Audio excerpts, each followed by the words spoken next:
This is Scott Becker with the Becker Business Podcast, the Becker Private Equity Podcast.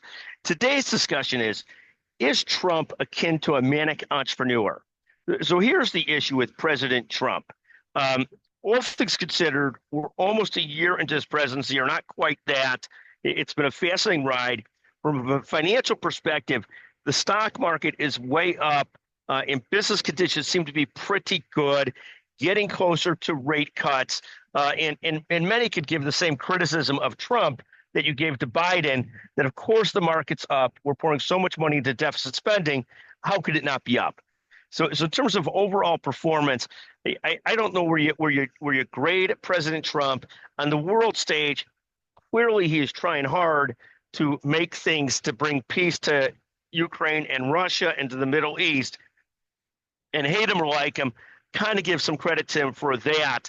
And then all kinds of things that people hate about him. Some of his social stances, some of the things he says, and so forth and so on. So I'm not interested really in grading his presidency.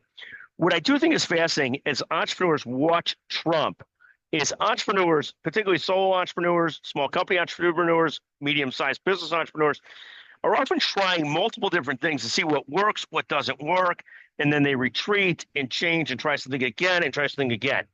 I mean, much like a human being. And one of the things about Trump that is weirdly both concerning and likable is that in some ways he's relatable. When he wakes up one morning and does some crazy tweet or does something or announces some new policy, the thing is, like, often many of us, including myself, will sort of freak out. Oh my God, that's not how it's supposed to be done. Oh my God, that's not what we do. And then what happens is, like many entrepreneurs, he's got some kind of self-correcting mechanism. Within some period of time, he sort of revises, revamps, and looks at things again. And I find it fascinating to sort of sort out. Now, the critics on the left will say it's the taco thing.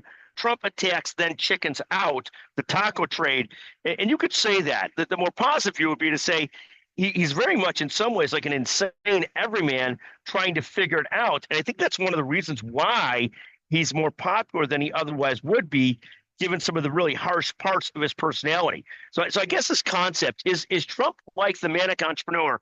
I don't know if it's a proper comparison. When I look at the comparison on X and try and put it into their search model, they say, he's got some exhibits of this or some characteristics of it, but he's really not like a manic entrepreneur. But anyways, I thought it's a thought worth thinking about. Does he remind you of a manic entrepreneur in the way that he attacks an idea, comes back in that idea, comes back in another idea, and so forth and so on. And the thing he does have, like a great entrepreneur, is he's got this insane energy to him. I guess the negative that he has is he's not really good at building great teams around him. Everything's built on insane loyalty versus greatness. In any event, fascinating to watch. Is Trump akin to a manic entrepreneur? I think more yes than no. Others may differ. Thank you for listening to the Becker Business Podcast and the Becker Private Equity Podcast. And thank you to our producer, Chanel Bunger, the best in the business. Thank you very, very much.